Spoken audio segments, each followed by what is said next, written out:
Salam, selamat pagi Bapak Ibu Saudara. Berjumpa kembali dengan saya Yohanes Ratu Eda di channel kita bersama, channel Pendeta Yohanes RE. Apa kabar Bapak Ibu Saudara di pagi hari ini?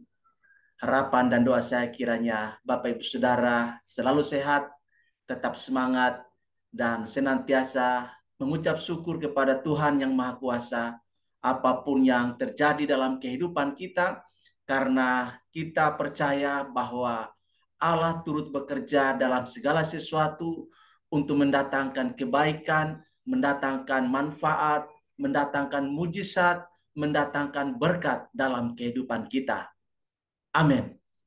Bapak Ibu Saudara, pada kesempatan pagi hari ini saya akan membagikan kebenaran firman Tuhan untuk kita semua, dan secara khusus dan secara berseri saya akan menyampaikan kepada kita semua untuk kita belajar dari 12 tokoh iman atau 12 pahlawan iman di dalam Alkitab, dan bagaimana kita bisa mengikuti teladan iman mereka yang bisa kita aplikasikan dalam kehidupan kita hari lepas hari. Amin. Bapak Ibu Saudara, sebelum saya membagikan kebenaran firman Tuhan, mari kita berdoa terlebih dahulu, mohon pimpinan Tuhan. Kita berdoa. Bapa di surga, kami bersyukur buat kesempatan pagi hari ini, di mana Tuhan oleh anugerah-Mu kami diizinkan untuk mempelajari kisah hidup iman dari pahlawan-pahlawan iman yang telah Engkau catat dalam kebenaran firman Tuhan yang tertulis. Kami akan belajar daripada mereka ya Tuhan tentang iman kepada Engkau, dan bagaimana kami bisa mengaplikasikannya di dalam kehidupan kami pada saat ini. Tolong hamba-Mu, tolong juga umat-Mu, biar kami sama-sama diberkati oleh Tuhan melalui kebenaran firman-Mu. Terima kasih Bapa, terpuji nama-Mu. Dalam nama Tuhan Yesus kami berdoa dan bersyukur. Haleluya. Amin. Bapak Ibu Saudara, pembacaan firman Tuhan yang akan saya bagikan buat kita pada kesempatan ini terambil dari surat Ibrani pasal 11 ayat yang keempat. Surat Ibrani pasal yang ke-11 ayat yang keempat, demikian firman Tuhan. Karena iman, Habel telah mempersembahkan kepada Allah korban yang lebih baik daripada korban Kain. Dengan jalan itu ia memperoleh kesaksian kepadanya bahwa ia benar, karena Allah berkenan akan persembahannya itu, dan karena iman ia masih berbicara sesudah ia mati. Demikian firman Tuhan buat kita pada kesempatan pagi hari ini, dan tema atau topik kita pada saat ini saya kembali mengulanginya, yaitu belajar dari 12 pahlawan iman yang ada dalam Alkitab, dan bagaimana kita mengaplikasikan itu dalam kehidupan kita pada masa kini. Jadi sekali lagi Bapak Ibu Saudara, topik kita pada kesempatan ini belajar dari 12 pahlawan iman dalam Alkitab. Dan pada episode yang pertama ini kita akan belajar dari tokoh iman atau pahlawan iman yang pertama, yaitu Habel. Ya, sekali lagi yang kita akan pelajari bersama pada bagian pertama atau episode pertama ini ialah Habel. Nah, Bapak Ibu Saudara, Habel adalah keturunan dari Adam dan Hawa, yaitu anak kedua dari Adam dan Hawa. Anak pertama Adam dan Hawa itu adalah Kain, sebagaimana disebutkan dalam Ibrani pasal 11 ayat yang keempat, dikatakan karena iman Habel telah mempersembahkan kepada Allah korban yang lebih baik daripada korban Kain. Jadi Habel adalah anak kedua dari Adam dan Hawa, dan Habel juga adalah adik kandung dari Kain. Kain adalah seorang yang bekerja sebagai petani, sedangkan Habel juga bekerja tetapi sebagai seorang peternak kambing dan domba, Bapak Ibu Saudara. Suatu ketika Kain dan Habil mempersembahkan korban kepada Tuhan. Tentu sebagai anak-anak yang telah melihat praktek hidup dari orang tua mereka yang selalu mempersembahkan kurban kepada Yahweh Elohim, Tuhan yang Maha Kuasa, Allah Israel, ya, maka praktek itu diteruskan atau dilanjutkan, dihidupi, diaplikasikan, dipraktekkan oleh Kain dan Habel. Kain mempersembahkan kepada Allah hasil dari ladang, hasil dari kebun, atau hasil dari pertaniannya. Jadi berdasarkan hasil usaha, kerja keras, upaya yang dilakukan oleh Kain, maksud saya, dia membawa apa yang bisa dia persembahkan kepada Allah. Kemudian Habel juga sama, membawa persembahan atau mempersembahkan hasil usaha, hasil kerja keras, hasil perjuangan yang diraih, yang diperoleh dari usaha peternakan yang digelutinya Bapak Ibu Saudara. Tetapi yang menarik dari catatan Alkitab, bahwa fakta menunjukkan kepada kita di mana Allah tidak menerima kurban persembahan yang dibawa oleh Kain. Sedangkan Tuhan justru menerima persembahan adiknya, yaitu Habel. Nah, Bapak Ibu Saudara, tentu penolakan dari Tuhan atas persembahan yang dilakukan oleh Kain, Tuhan punya alasan, Tuhan punya dasar, yang tentunya Tuhan mengetahui karena Dia Maha Tahu. Dan itu merupakan otoritas dan kuasa daripada Allah sendiri untuk menerima atau menolak persembahan yang dibawa oleh ciptaannya, khususnya oleh manusia. Dan dalam kuasa, otoritas, dan kedaulatan Allah, Allah menolak persembahan Kain. Apakah Allah tidak adil? Tentu Allah tidak pernah tidak adil. Allah selalu bertindak dan memutuskan segala sesuatu dengan adil, Bapak Ibu Saudara. Tetapi konsekuensi yang terjadi dari penolakan Allah atas persembahan Kain, maka Kain menjadi marah. Kain menjadi sakit hati. Kain menjadi iri hati kepada adiknya Habel. Dan kita tahu ending dari cerita ini ialah bahwa Kain akhirnya membunuh adiknya Habel. Dan ini merupakan catatan yang memilukan Bapak Ibu Saudara, bahwa untuk pertama kalinya nyawa manusia dirampas oleh sesamanya, yaitu nyawa adik kandungnya dirampas oleh Kain. Nah, Bapak Ibu Saudara, kita tidak terlalu banyak membahas terkait dengan Kain. Namun kita akan membahas Habel sebagai salah satu dari 7 martir terkenal di dalam Alkitab.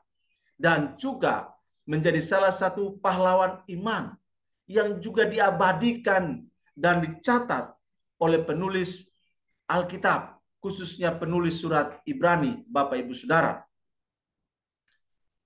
Dikatakan bahwa alasan mengapa persembahan Kain itu ditolak oleh Allah adalah dinilai oleh Allah berdasarkan ukuran dan standar Allah, berdasarkan kemahatauan Allah yang sanggup mengetahui melampaui apa yang diketahui oleh manusia.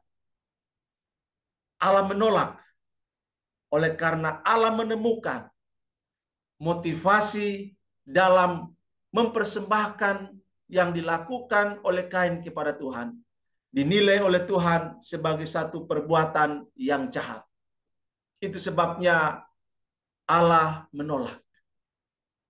Tentu penilaian Allah sangat objektif. Tentu keputusan Allah sangat adil. Dan juga keputusan Allah menolak persembahan Kain didasarkan kepada kemahatahuannya yang sempurna.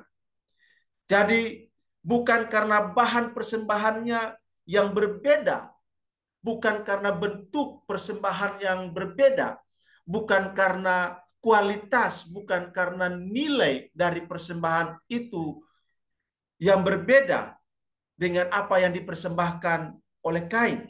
Seperti sering orang menganggap bahwa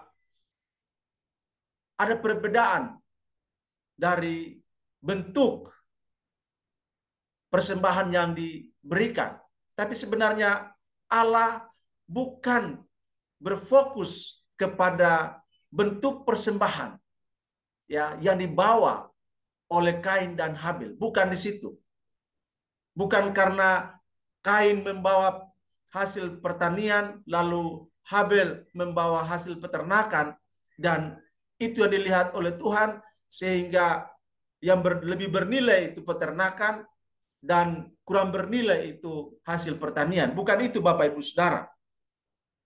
Tetapi yang dinilai oleh Allah ialah kepada sikap hati, motivasi hati daripada Kain yang tidak sejalan, yang tidak seirama, yang tidak senafas dengan roh dan hati Allah.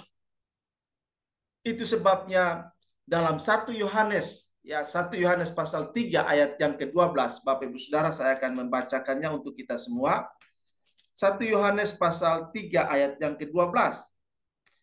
Dikatakan oleh firman Tuhan, ya, bukan seperti Kain yang berasal dari si jahat dan yang membunuh adiknya. Dan apakah sebabnya ia membunuhnya?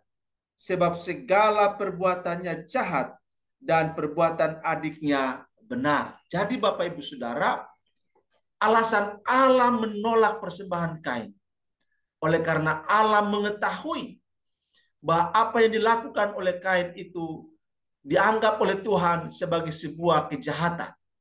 Allah adalah Allah yang suci, dan segala sesuatu yang tidak suci Dia tidak akan menerimanya. Dan kalau segala sesuatu yang lahir dari motivasi hati yang keliru, motivasi hati yang jahat, motivasi hati yang berdosa, motivasi hati yang tidak berkenan kepada Allah yang suci, maka Dia berhak untuk menolak orang yang membawa persembahan itu. Jadi Bapak Ibu Saudara, yang ditolak oleh Allah bukan persembahan yang dibawa oleh Kain, tetapi yang ditolak oleh Allah adalah pribadi Kainnya. Sebab dia punya motivasi hati yang salah, yang jahat, dan dinilai oleh Allah itu sangat tidak berkenan, menjijikkan bagi Allah. Itu sebabnya Bapak Ibu Saudara, Allah menolak persembahan dari Kain. Tetapi Allah yang sama, yang menilai Kain dan Habil, justru melihat bahwa Habil yang juga membawa kurban persembahan untuk dipersembahkan kepada Allah dari hasil usaha peternakannya. Habil membawa itu di hadapan Tuhan. Dan Allah yang sama, yang telah menolak Habil dengan persembahan yang telah dipersembahkannya, maka Allah itu justru menerima Habil dengan apa yang dipersembahkannya. Jadi Bapak Ibu Saudara, mengapa Allah menerima Habil ketika membawa kurban persembahan kepada Tuhan? Dalam catatan Ibrani pasal 11 tadi Bapak Ibu Saudara, ayat yang keempat, kita akan mengeceknya. Karena iman, Habel telah mempersembahkan kepada Allah korban yang lebih baik daripada kurban Kain. Bapak Ibu Saudara, pelajaran pertama dari Habel yang harus kita teladani dan bisa kita ambil untuk diaplikasikan dalam kehidupan kita, yaitu pada saat kita menghampiri Allah yang hidup, Allah yang suci, Allah yang berkuasa, Allah yang berdaulat dan berotoritas dalam kehidupan kita, maka kita harus memulainya dengan pendekatan iman yang mengakui bahwa segala sesuatu yang ada pada kita, bahkan diri kita sendiri, adalah milik Allah. Itu sebabnya dikatakan oleh firman Tuhan, karena iman. Bukan karena kurban persembahan Habel yang lebih bagus dari Kain. Tidak. Tapi karena iman. Itulah yang menjadi pembeda antara Kain dengan Habel. Dan dari sini kita bisa mengetahui bahwa Kain menghampiri Allah bukan dengan iman. Tetapi Habel menghampiri Allah karena dasarnya adalah iman. Sehingga oleh iman itulah Habel memperoleh kesaksian bahwa ia benar. Jadi, iman kepada Allah yang dimiliki oleh Habel, itulah yang menjadikan dia benar di hadapan Allah. Bukan karena kurban persembahannya, tapi karena iman, Bapak Ibu Saudara. Oleh karena itu ketika kita menghampiri Allah, hampirilah Allah dalam iman. Jangan hampiri Allah karena engkau punya kekayaan, engkau punya kemampuan untuk membawa kurban persembahan yang lebih banyak. Bukan itu, Bapak Ibu Saudara. Kalaupun Anda membawa kurban persembahan yang banyak, tapi tanpa iman, maka itu akan menjijikan bagi Tuhan. Dan Allah akan menolak persembahanmu. Karena Allah menilai sesuatu yang dibawa kepada Tuhan, kalau tidak didasarkan pada iman kepadanya, maka semuanya itu akan menjadi percuma, sia-sia, dan tidak diterima oleh Allah. Bapak Ibu Saudara, itu hal pertama yang kita pelajari dari pahlawan iman yang pertama, yaitu Habel. Bahwa kita harus seperti Habel, membawa hidup dan segala kurban persembahan kita kepada Allah yang didasarkan pada iman sebagai sebuah pengakuan bahwa seluruh kehidupan kita bergantung sepenuhnya kepada Allah. Semua keberadaan kita, semua yang kita miliki, itu bersumber daripada Allah. Dan Allah mau supaya kita mengakui otoritas, kuasa, dan kedaulatannya dalam seluruh aspek kehidupan kita. Sehingga dengan demikian, dalam iman itulah Anda dan saya dibenarkan oleh Allah. Dalam iman kepada Tuhan Yesus Kristus, itulah yang membuat kita menjadi pribadi yang benar di hadapan Allah. Sehingga Allah berkenan akan diri kita dan akan apa yang kita persembahkan kepada Dia. Kemudian yang kedua, kuasa kerja iman itu sangat dahsyat dan luar biasa. Dikatakan karena iman Habel masih berbicara sesudah ia mati. Ini luar biasa sekali Bapak Ibu Saudara. Kalau kita baca dalam kitab Kejadian, kita menemukan pernyataan Allah sendiri kepada Kain. Ketika Allah meminta pertanggungjawaban kepada Kain tentang perbuatan keji, perbuatan dosa, kejahatan kemanusiaan, pembunuhan yang telah dilakukan oleh Kain. Ketika Allah bertanya kepada Kain, di manakah adikmu? Kain katakan, aku tidak tahu apakah aku penjaga adikku. Lalu Tuhan berkata, apa yang kau katakan ini? Adikmu telah berbicara, walaupun ia sudah mati. Nah Bapak Ibu Saudara, kalau kehidupan iman kita itu hidup, maka pada saat kita mati pun iman itu berdampak sampai ke hadirat Allah, Bapak Ibu Saudara. Karena itu kita memahami bahwa iman yang kita miliki sekarang ini punya dampak bukan saja pada hidup sekarang, tetapi juga memiliki pengaruh kepada kehidupan di masa yang akan datang. Karena iman kita dibenarkan di hadapan Allah. Karena iman kita diterima oleh Allah sebagai keluarganya. Karena iman Allah berkenan menerima kurban persembahan hidup kita.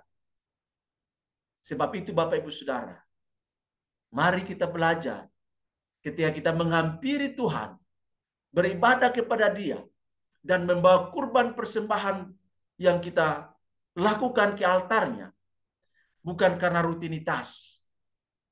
Karena hari Minggu Anda datang beribadah, dan dalam ibadah itu ada persembahan, lalu Anda hanya lakukan itu sebagai sebuah rutinitas. Bukan lagi dilakukan dengan sikap hormat, dengan sikap iman yang mengakui segala sesuatu itu bersumber dan berasal dari Allah. Terkadang kita, karena sudah terbiasa, kita kehilangan rasa kagum, rasa hormat kepada Tuhan saat kita membawa persembahan kita kepada Tuhan, saat kita beribadah kepada Tuhan. Karena itu, dari kisah hidup Habel, kita belajar dia adalah seorang yang beriman. Dan dia diabadikan oleh Alkitab dan diberi gelar pahlawan iman. Karena iman bekerja luar biasa dalam kehidupan Habel. Kiranya kita juga mau melakukan seperti apa yang dilakukan oleh Habel, Bapak Ibu Saudara. Karena saya percaya kita semua menginginkan supaya hidup kita, persembahan kita, ibadah kita ada ibadah yang berkenan kepada Allah. Ibadah yang diterima oleh Allah. Ibadah yang menjadikan kita semakin hari semakin serupa dengan Kristus oleh karena ada iman dalam kehidupan kita. Kiranya Tuhan menolong kita untuk melakukannya di dalam kehidupan kita setiap hari. Tuhan memberkati kita. Amin. Mari kita berdoa. Bapa di surga, kami bersyukur untuk kebenaran firman Tuhan yang begitu indah buat kami di pagi hari ini. Kami belajar dari salah satu pahlawan iman, tokoh iman di dalam Alkitab, yaitu Habel. Tuhan tolong kami supaya kami punya iman yang hidup, yang berkenan kepada Tuhan. Terima kasih Bapa, tolong kami supaya kami bisa mengaplikasikan cara hidup yang telah diperlihatkan oleh Habel bagi kami. Pada saat kami beribadah, pada saat kami mendekatkan diri kepada Tuhan. Ajar kami untuk selalu menghampiri-Mu dalam iman dan mempersembahkan kurban persembahan kami juga di dalam iman yang mengakui semua itu berasal daripada Tuhan dan digunakan untuk hormat dan kemuliaan bagi nama-Mu. Terima kasih Tuhan, berkati kami semua yang sudah mendengarkan firman-Mu di pagi hari ini. Terima kasih, terpuji nama-Mu. Dalam nama Tuhan Yesus kami berdoa dan bersyukur. Haleluya. Amin. Bapak Ibu Saudara, demikian firman Tuhan untuk kita semua. Selamat pagi, selamat beraktivitas. Andalkan Tuhan Yesus selalu. Sampai bertemu dalam video selanjutnya. Tuhan Yesus berkati dan salam untuk kita semua. Amin.